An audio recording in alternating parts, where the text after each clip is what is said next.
Save time, save water the BELLE VERDE way with a beautiful artificial grass lawn available exclusively at Sam's Club, in-store and online.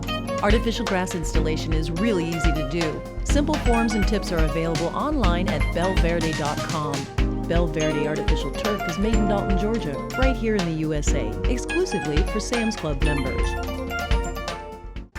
To show us how to get the job done right, let's watch our experienced BELLE VERDE artificial grass installers prepare and then build a small artificial grass lawn in this patio backyard. We'll start by measuring the area. Check the width and the depth and compare that with your project plan. The project we're showing here is small enough to only require one piece of turf. Well, what if it was larger? Let's see how we would measure and create a project with multiple pieces of grass. When measuring and building a project, it's important to take notice of both width and depth of the area. BELLE VERDE artificial grass comes in rolls that are 15 feet wide. Measure the width and mark to the end of the first 15-foot area. Then take a measurement to determine the length needed. In this case, the first piece is 15 feet wide by 19 feet long. To complete our example, the second area is 12 feet wide by 17 feet long. We would order two pieces of grass, one 15 feet wide by 19 feet long, and the other 15 feet wide by 17 feet long. The total square feet of our example project is 489 square feet, though we need to order 540 square feet to accommodate the width of the roll. Even if your project has curves and areas that won't be covered with grass, always measure to provide enough material to cover the entire area.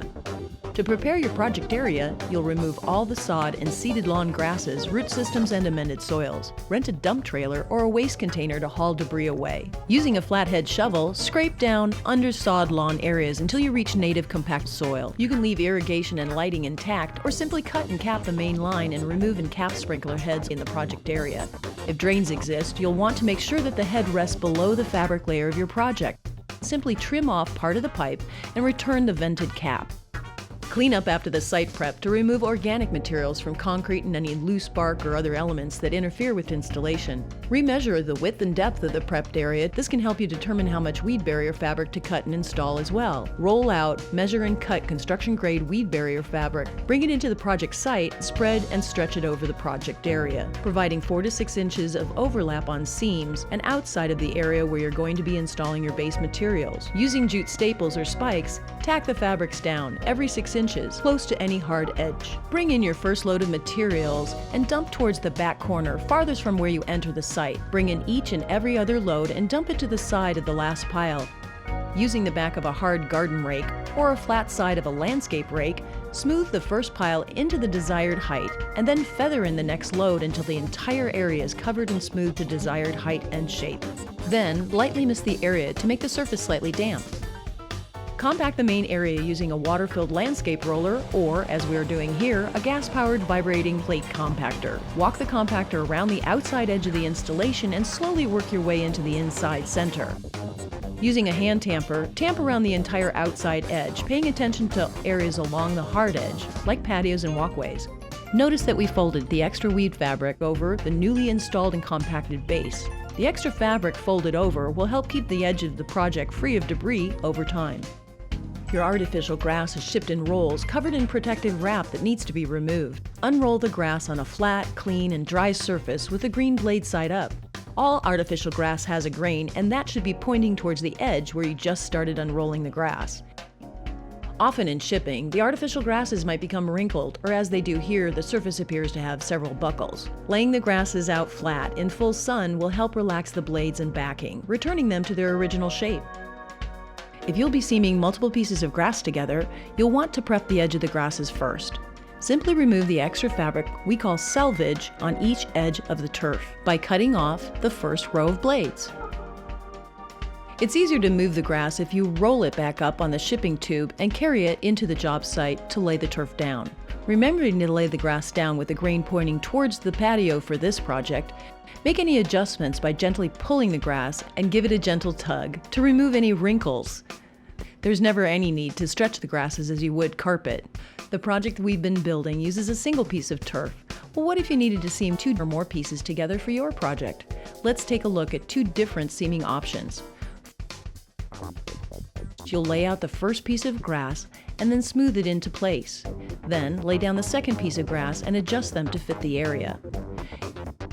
You'll want to look closely between the pieces and adjust the spacing to equal the space between the tufted rows of blades.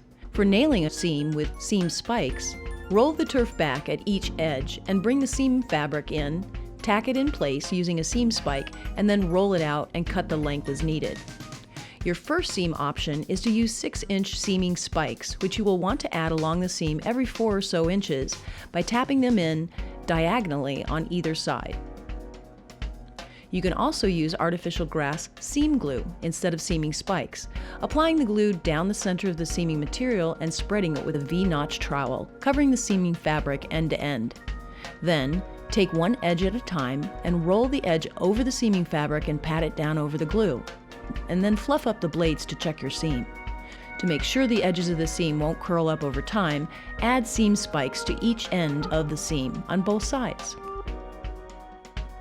Grass sections will need to be trimmed along hard edges, and the best way to begin is to lay out the grass section and smooth against any hard edge. Take a china marker or silver pen and use that to mark on the backing of the grass. Once you have cut a few inches along the edge of the turf, push it back against the edge to check it. Once cut, you will want to secure the edges using 6-inch seaming spikes all around the outer perimeter of the edge, about 6 inches apart. Before we begin to infill the grass, take the infill rake and bloom the blades up. This will help the infill fall between the blades easier later. Infill is a granulated material used to fill area in between the blades, helping to weigh the materials down and hold the blades upright. Using a drop spreader, you'll apply the infill materials evenly across the surface. Don't overlap and walk slowly for best results. Rake the material into the surface blades using short, aggressive strokes with your infill rake or a stiff push broom. To clean up, use a leaf blower and clear off the project surfaces of stray blades and other items, and you could also rinse the surfaces with a light spray of water. Let's take a look at where we started and how it looks now. See how the customer has updated his yard with new bark, plants, irrigation, and lighting. Well, now you're done. Sit back and relax. Enjoy the extra time you now have thanks to your new, low-maintenance BELLE VERDE artificial grass lawn, exclusively at Sam's Club.